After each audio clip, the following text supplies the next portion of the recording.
Hello ಎಲ್ಲರೂ ಹೇಗಿದ್ದೀರಾ? I hope ಎಲ್ಲರೂ ಚೆನ್ನಾಗಿದ್ದೀರಾ ಅಂತ ಭಾವಿಸ್ತಿದ್ದೀನಿ. Welcome back to my YouTube channel. So ನಾನಿವತ್ತು 24th ಎಪಿಸೋಡ್ನ ಎಕ್ಸ್ಪ್ಲೈನ್ ಮಾಡ್ತಿದ್ದೀನಿ. ಇಲ್ಲಿ ರಿಕ್ಕಿ ಹೇಳ್ತಿರ್ತಾನೆ, ನನ್ಗಂತೂ ಒಂಚೂರು ಟೈಮ್ ಇರಲ್ಲ. ಫಸ್ಟ್ ಜಿಯಾ ಯೂನಿವರ್ಸಿಟಿ ಎಂಟ್ರೆನ್ಸ್ ಎಕ್ಸಾಮ್ ನ ಕ್ಲಿಯರ್ ಮಾಡ್ಕೊಳ್ಳಿ. ಇಲ್ಲಿ ನೇನ ಅವ್ರ ತಂದೆ ಪಟ್ ಅಂತ ಮಾತಾಡ್ತಾರೆ. ರಿಕ್ಕಿ ನೀನಂತೂ ತುಂಬಾ ಸ್ಟ್ರೇಟ್ ಫಾರ್ವರ್ಡ್ ಬಿಡು ಅಂತ ಹೇಳ್ಬಿಟ್ಟು ಅವ್ರು ನಗ್ತಾ ಚಿಯರ್ಸ್ ಮಾಡ್ತಿರ್ತಾರೆ. ಅವ್ರ ತಂದೆ ಕಂಟಿನ್ಯೂ ಮಾಡ್ತಾ ಹೇಳ್ತಿರ್ತಾರೆ, ರಿಕ್ಕಿ ನಾವು ನಿಮ್ಗೆ ಯಾವ್ದೇ ತರ ತೊಂದರೆ ಕೊಡಲ್ಲ. ಅದು ಅಲ್ದಲೆ ಜಿಯಾ ಇವಾಗ ತುಂಬಾ ಇಂಟೆಲಿಜೆಂಟ್ ಆಗಿದ್ದಾಳೆ.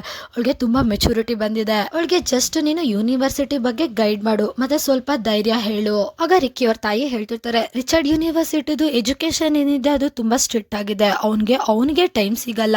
ಜಿಯಾಗೆ ಏನೇ ಬೇಕು, ಏನೇ ಪ್ರಾಬ್ಲಮ್ ಇದ್ರು ನಮ್ಮ ಹತ್ರ ಹೇಳೋದಿಕ್ ಹೇಳಿ. ಇಲ್ಲಿ ರಿಕ್ಕಿ ಅವ್ರ ತಂದೆ ಕೂಡ ಹೇಳ್ತಿರ್ತಾರೆ, ಹಾ ಹೌದು ಪಕ್ಕ, ಅವಳನ್ನ ಏನಿದ್ರು ನಮ್ಮನ್ ಕೇಳಕ್ ಹೇಳಿ. ಮತ್ತೆ ಮಕ್ಳ ವಿಷಯದಲ್ಲಿ ಜಾಸ್ತಿ ದೊಡ್ಡವರು ಇನ್ವಾಲ್ವ್ ಆಗೋದ್ ಬೇಡ. ವರ್ಮಾ ಫ್ಯಾಮಿಲಿ ಎಲ್ಲ ಜಿಯಾಗೆ ಇನ್ಸಲ್ಟ್ ಮಾಡ್ತಿದ್ದಾರೆ ಅಂತ ಜಿಯಾ ಅವ್ರ ಬ್ರದರ್ಸ್ಗೆ ಫೀಲ್ ಆಗುತ್ತೆ. ಇಲ್ಲಿ ದೊಡ್ಡ ಬ್ರದರ್ ಜಿಯಾನ ಕೈ ಹಿಡಿದು ಸಮಾಧಾನ ಮಾಡ್ತಿರ್ತಾರೆ. ಇಲ್ಲಿ ಜಿಯಾಗೂ ಕೂಡ ಅವರೆಲ್ಲ ಮಾತಾಡಿದ್ದು ಬೇಜಾರಾಗ್ತಿರುತ್ತೆ. ನೇನ ಅವಳ ಮನ್ಸಲ್ಲಿ ಅವಳೆ ಮಾತಾಡ್ಕೋತಿರ್ತಾಳೆ, ಈ ಬಡವರು ಶ್ರೀಮಂತರನ್ನ ನೋಡೋ ಅಂತ ನೋಟ ಬೇರೆ ತರನೇ ಇರುತ್ತೆ. ಶ್ರೀಮಂತರಾದ್ರೇನೋ ಬಡವರಾದ್ರೇನೋ ಯೂನಿವರ್ಸಿಟಿಲಿ ಸೀಟ್ ಬೇಕು ಅಂದ್ರೆ ಕಷ್ಟಪಟ್ಟು ಎಕ್ಸಾಮ್ ಬರೀಲೇಬೇಕು.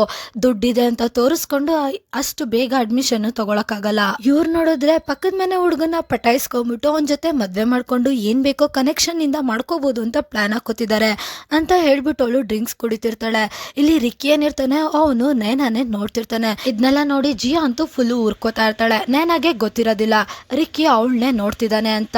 ನೈನಾ ಡ್ರಿಂಕ್ಸ್ ಕುಡಿತಾ ರಿಕ್ಕಿ ಕಡೆ ತಿರುಗ್ತಾಳೆ. ಆಗ ರಿಕ್ಕಿನ ನೈನಾನೇ ನೋಡ್ತಿರೋದನ್ನ ನೋಡ್ಬಿಟ್ಟು ಅವಳು ಕುಡಿತಿರೋದ್ರಿಂದ ಅವಳು ವಾಪಸ್ ಉಗಿದ್ಬಿಡ್ತಾಳೆ. ಅದು ಅವಳಿಗೆ ಕೆಂಬನ್ಬಿಡುತ್ತೆ. ಆಗ ನೈನಾ ಪಟ್ ಅಂತ ಎಲ್ಲರ ಹತ್ರ ಐಮ್ ಸಾರಿ ಅಂತ ಕೇಳ್ತಿರ್ತಾಳೆ. ಜಿಯಾ ಅವಳ ಮನ್ಸಲ್ಲಿ ಅವಳೆ ಹೇಳ್ಕೊತಿರ್ತಾಳೆ, ಇದನ್ನೆಲ್ಲ ಇವಳು ಬೇಕು ಅಂತಾನೆ ಮಾಡ್ತಿದ್ದಾಳೆ. ರಿಕ್ಕಿ ಮುಂದೆ ನನಗೆ ಅಜೀಬ್ ಮಾಡಕ್ಕೆ ಇವಳು ಈ ತರ ಎಲ್ಲ ಮಾಡ್ತಿರೋದು. ಹಾರ್ದಿಗೆ ಫುಲ್ಲು ಕೋಪ ಬಂದ್ಬಿಡುತ್ತೆ. ನೇನಾ ಇಲ್ಲಿ ಜಿಯಾ ಅಳ್ತಾ ಇದ್ದಾಳೆ, ನೀನ್ ಇಲ್ಲಿ ನಗ್ತಾ ಇದೀಯಾ. ಫಸ್ಟ್ ಬ್ರದರ್ ಕೂಡ ಫುಲ್ಲು ಕೋಪದಲ್ಲಿ ಹೇಳ್ತಿರ್ತಾರೆ, ನೀನು ಜಿಯಾ ಅಷ್ಟು ಮಾರ್ಕ್ಸ್ ತೆಗಿಯಕ್ಕಾಗ್ಲಿಲ್ಲ, ಆದ್ರೂ ಕೂಡ ಅವಳಿಗೆ ಹರ್ಟ್ ಮಾಡ್ಬೇಕು ಅಂತ ಏನೇನೆಲ್ಲ ಮಾಡ್ತಾ ಇದೀಯಾ ನೋಡು. ನೇನಾ ಹೇಳ್ತಿರ್ತಾಳೆ, ನಾನೇನ್ ಅವಳನ್ನ ರೇಗಿಸ್ಬೇಕು ಅಂತ ಅಲ್ಲ ಈ ತರ ಮಾಡ್ಲಿಲ್ಲ, ಅದು ಬೈ ಮಿಸ್ಟೇಕ್ ಆಗಿದ್ದು. ಹಾರ್ದಿಕ್ ಪಟ್ ಅಂತ ಹೇಳ್ತಾನೆ, ಇಲ್ಲ ನೀನು ಇದನ್ನೆಲ್ಲ ಬೇಕು ಅಂತಾನೆ ಮಾಡಿದ್ದು, ನೀನು ರೇಗಿಸ್ಬೇಕು ಅಂತಾನೆ ಮಾಡಿದ್ದು, ಯಾಕೆಂದ್ರೆ ಜಿಯಾ ಕಂಡ್ರೆ ನಿಂಗೆ ಹೊಟ್ಟೆ ಉರಿ. ನೇನಾ ಅವ್ರ ತಂದೆ ಕೂಡ ಹೇಳ್ತಾರೆ, ನೇನಾ ಫಸ್ಟ್ ಜಿಯಾ ಹತ್ರ ಸಾರಿ ಕೇಳು ಅಂತ.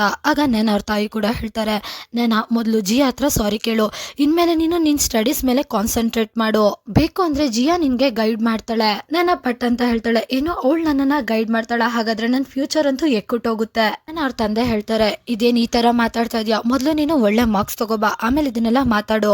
ಈ ಮಾತನ್ನ ಕೇಳಿ ರಿಕ್ಕಿ ಹೇಳ್ತಿರ್ತಾನೆ, ಅಂಕಲ್ ನೈನಾ ಮಾರ್ಕ್ಸ್ ಅಂತೂ ತುಂಬಾ ಚೆನ್ನಾಗಿ ಬಂದಿದೆ. ರಿಕ್ಕಿ ಮಾತನ್ನ ಕೇಳಿ ಜಿಯಾ ಅಂತೂ ಫುಲ್ ಶಾಕ್ ಆಗ್ಬಿಡ್ತಾಳೆ. ಸೊ ಇಲ್ಲಿಗೆ ಈ ಎಪಿಸೋಡ್ ಕೂಡ ಎಂಡ್ ಆಗುತ್ತೆ. ನೆಕ್ಸ್ಟ್ ಎಪಿಸೋಡ್ ಅಲ್ಲಿ ಏನಾಯ್ತು ಅಂತ ತಿಳ್ಕೊಳಕ್ಕೆ ವೇಟ್ ಮಾಡಿ.